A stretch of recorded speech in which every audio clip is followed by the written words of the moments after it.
I want to be able to come back and say, you know, I did not rely on my own strength. I relied on the Lord's strength to really treat my body well.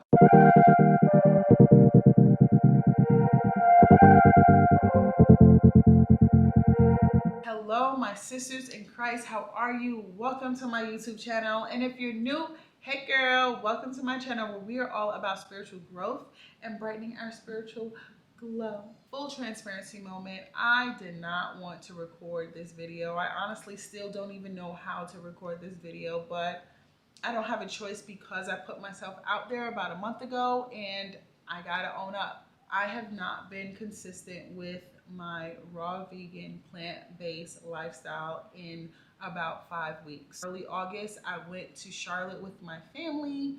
Grandma said, let's go to Golden Corral, and it was all she wrote from there. And no, Grandma, I'm not blaming you. But in today's video, I do want to share with you, this book. It's called Lose It for Life, Day by Day, Devotions for Every Day of the Year. And it's basically a spiritual motivation for permanent weight loss. And then I also want to share with you 5 tips that I wrote down that I believe will be very beneficial for the both of us if you're on the other side of the screen and you've fallen off, or you're lacking motivation, or you need to, actually just start. So let's just get straight into this video. Tip number 1. Do not treat a cheat meal like a reward. And that is exactly what I did in Charlotte. I've been doing so well for 57 days. And I said, you know what? I'm around family. I'm going to reward myself. And I ate so many things that I knew were detrimental to my body. So how can I call it a reward? Is it a reward in the moment, or is it a reward for your lifetime? And honestly, it's neither. It wasn't a reward in the moment because I felt like crap after, and it's not conducive to my body. So we cannot look at the foods and the meals that we truly enjoy as rewards if they're not helping us get to where we want to go. Treat healthy foods, the foods that you know will nourish your body, as rewards. And that's exactly what I'm going to be doing this entire month of October. Tip number 2.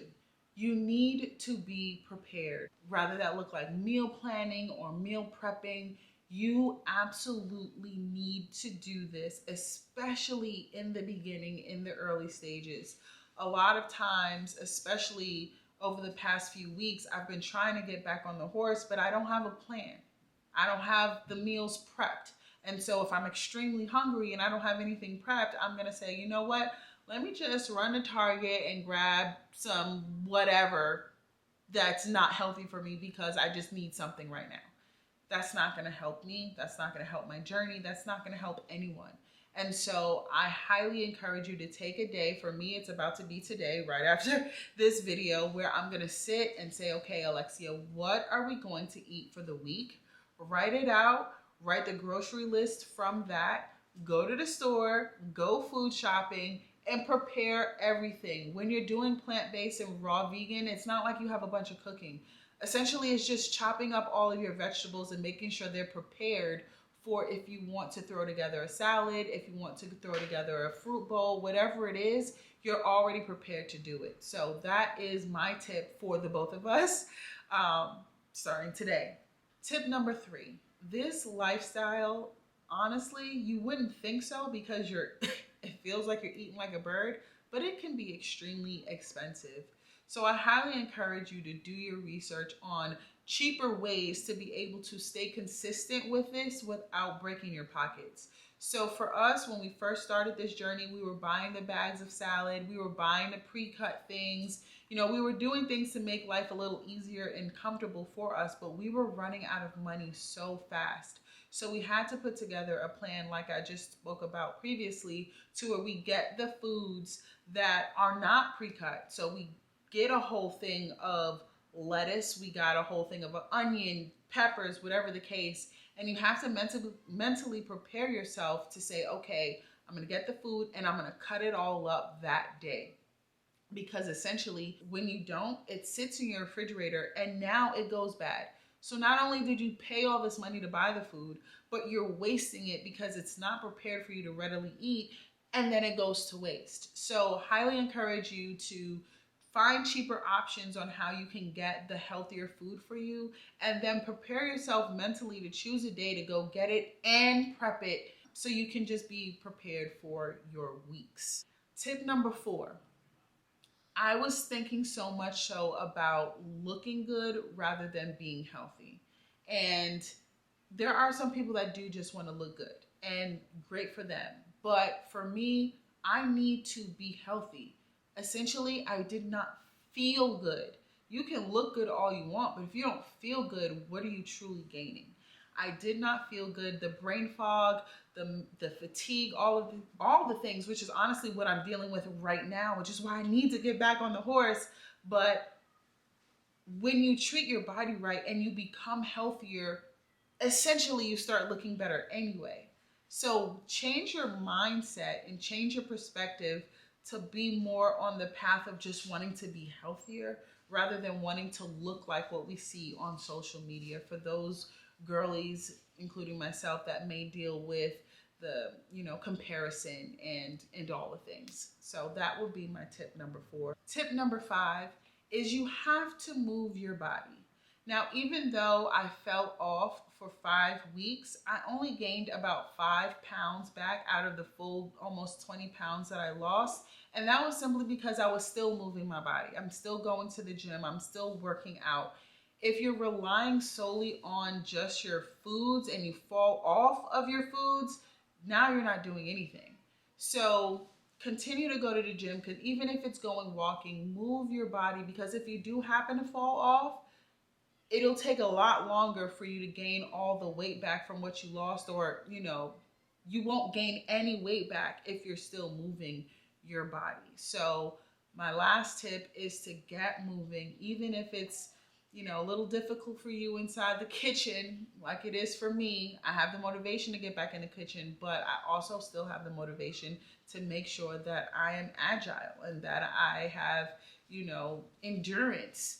Not only do we want spiritual endurance, but we want physical endurance as well, because we're getting older and we don't want to be in our 60s, 70s with walkers because we didn't take the opportunity to treat our bodies right and get it moving in our 30s, 40s, 20s, 50s, So those are my 5 tips. I'm sorry if I rambled, but that is what I'm going to be harping on this entire month of October. And I want to come back after 30 days. I'm definitely going to be coming back in between, but the full month review, I want to come back and be able to tell you guys, I did it. I want to be able to come back and say, I did not rely on my own strength. I relied on the Lord's strength to really treat my body well. And so with all that being said, I'm going to close out the video with just reading this devotional. I pray that you're still here to hear this devotional, because I believe it'll be extremely beneficial to you. So today is October 2nd, and it says, "But what could I say? For he himself had sent his sickness. Now I will walk humbly throughout my years because of this anguish I have felt. Lord, your discipline is good, for it leads to life and health." That's Isaiah 38:15 through 16. His discipline leads to life and health. Sometimes children will only learn valuable lessons through a time of discipline. Likewise, we adults sometimes need pain in order to learn. This can be very humbling, and rightfully so. In a form of arrogance, we stray from God's plan for our health. But with humility, we can come back in the confidence of our Father's loving hand upon us.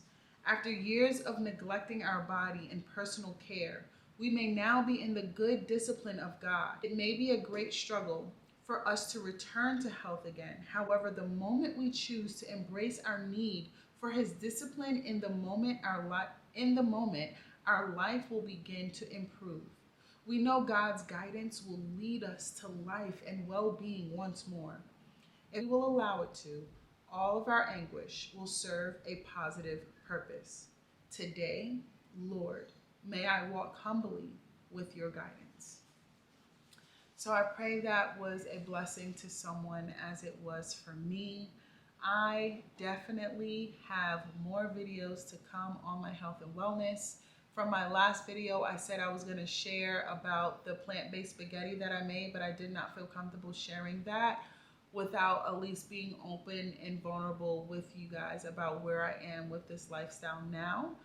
But now that I've successfully done that, and now that you know and I know that I'm getting back on the wagon, I will share that spaghetti video with you guys next Monday. So make sure you're subscribed, like this video so you don't miss another video from me. Thank you guys. Bye.